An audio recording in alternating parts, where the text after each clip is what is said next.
नमस्कार शेतकरी मित्रांनो, आजच्या व्हिडिओमध्ये आपण बघणार आहोत की इलेक्ट्रिक जो पंप आहे त्यासाठी आपण अर्ज कसा करायचा आहे. तर सर्वात पहिले आपल्याला यायचे आहे की महा डी बी डी जी साईट आहे त्या साईटला आपण ओपन करून घ्यायचे आहे. महा डी बी डी साईटला ओपन केल्यानंतर आपल्यासमोर असं पेज ओपन होईल. असं पेज ओपन झाल्यानंतर आपल्याला खाली यायचे आहे. खाली आल्यानंतर आपल्याला बघा तर असं इंटरफेस दिसते बघा, वैयक्तिक शेतकरी. तर आपल्याला काय करायचं, या ठिकाणी वैयक्तिक शेतकरी म्हणूनच आपल्याला लॉग इन करायचं आहे. तर या ठिकाणी बघा आपल्याला शेतकरी आय डी आपल्याला प्रविष्ट करायचा आहे. तर जर आपल्याकडे शेतकरी आय डी नसेल तर या व्हिडिओची लिंक देखील मी या व्हिडिओच्या डिस्क्रिप्शनमध्ये टाकणार आहे की आपल्याला आपला शेतकरी आय डी जो कसा आपण डाउनलोड करू शकता. तर आपल्याला या ठिकाणी शेतकरी आय डी जो आहे तो प्रविष्ट करायचा आहे. शेतकरी आय डी प्रविष्ट केल्यानंतर ओ टी पी पाठवा या बटनावर आपल्याला क्लिक करायचं आहे. ओ टी पी पाठवा या बटनावर आपल्याला क्लिक केल्यानंतर आपला जो ओ टी पी आहे तो आपला रजिस्टर मोबाईल नंबरवर आपल्याला ओ टी पी जो आहे तो सेंड होऊन जाईल. तर या ठिकाणी बघा तेवढं लोड घेते की माझा जो ओ टी पी येतो या ओ टी पी यशस्वीरित्या माझ्या मोबाईल नंबर जो लिंक आहे त्याच्यावर सेंड झालेला आहे. बघा ओ टी पी या ठिकाणी आलेला आहे. तर हा ओ टी पी आपल्याला या ठिकाणी ओ टी पी प्रविष्ट करा या ठिकाणी टाकायचा आहे. तर या ठिकाणी मी माझा ओ टी पी टाकतो आहे. माझा ओ टी पी टाकल्यानंतर पुढे सर्चच्या बटनावर आपल्याला क्लिक करायचं आहे किंवा ओ टी पी व्हेरिफिकेशन या ओ टी पी तपासा या बटनावर आपल्याला क्लिक करायचं आहे. तर ओ टी पी तपासा या बटनावर क्लिक केल्यानंतर ते आपला ओ टी पी आपला मोबाईल नंबर लिंक असलेल्या ते ओ टी पी तपासतं आहे. तर या ठिकाणी माझी जी प्रोफाईल आहे मित्रांनो ती प्रोफाईल अपूर्ण आहे. तर सर्वात पहिले मी माझी माझी या ठिकाणी लॉग इन झालेलं आहे. सर्वात पहिले मी माझी प्रोफाईल जी आहे ती पूर्ण करून घेते. तर या ठिकाणी बघा की 50% जी माझी प्रोफाईल आहे ती पूर्ण झालेली आहे आणि 50% जी आहे ती प्रोफाईल माझी अपूर्ण आहे. तर हे काय म्हणते की पहिले तुमची प्रोफाईल पूर्ण करा. तर आपण एका मिनटात माझी प्रोफाईल पूर्ण करून घेऊया.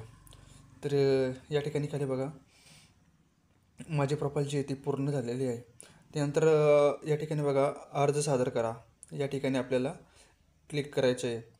सर्वात पहिले कृषी यांत्रिकीकरण अर्ज सादर करा बघा या ठिकाणी ऑप्शन आहे. तर या ठिकाणी आपण यादी निवडा अर्ज सादर करा या ठिकाणी कृषी यांत्रिकीकरण या ठिकाणी आपण क्लिक केलेलं आहे. तर या ठिकाणी बघा मुख्य घटक जो आहेत आपल्याला निवडायचे आहे. तर कृषी यांत्रिकीकरण अवजार खरेदी अर्थसहाय्य या ठिकाणी आपल्याला क्लिक करायचे. त्यानंतर बघा पहिली जे तपशील आहे त्या ठिकाणी तपशील निवडायचे. तपशीलमध्ये आपण बघा खाली यायचे आहे स्वयंचलित यंत्र या ठिकाणी आपल्याला क्लिक करायचे आहे. त्यानंतर यंत्रसामग्री अवजारे व उपकरणे या ठिकाणी बघा.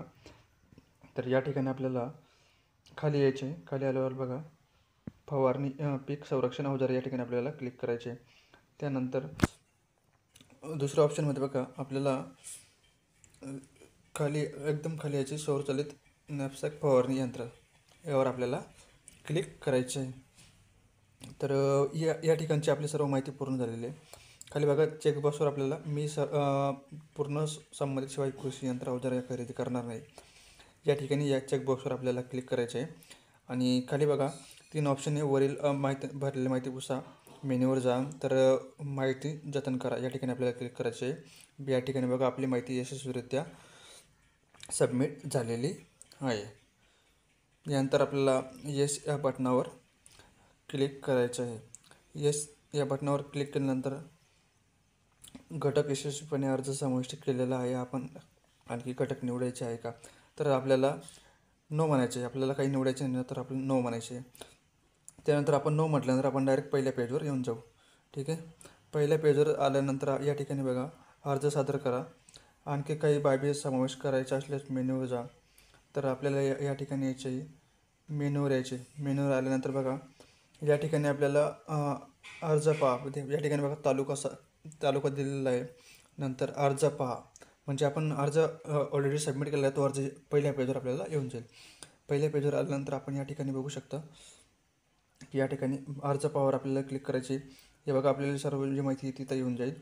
स्वयंचलित नॅपसॅक फवारणी यंत्र. त्यानंतर आपल्याला पे ॲप्लिकेशन फीज ही म्हणायची.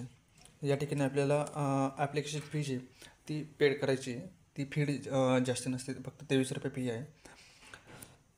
तर आपल्याला ती ॲप्लिकेशनची फी आहे ती पेड करायची. तर फी पेड केल्याशिवाय आपला फॉर्म जो सबमिट होणार नाही. तर या ठिकाणी बघा पेमेंटचं पेज ओपन झालेलं आहे. पेमेंटचं पेज ओपन झाल्यानंतर आपण या ठिकाणी मेक अ पेमेंट या बटनावर आपण क्लिक करणार आहोत.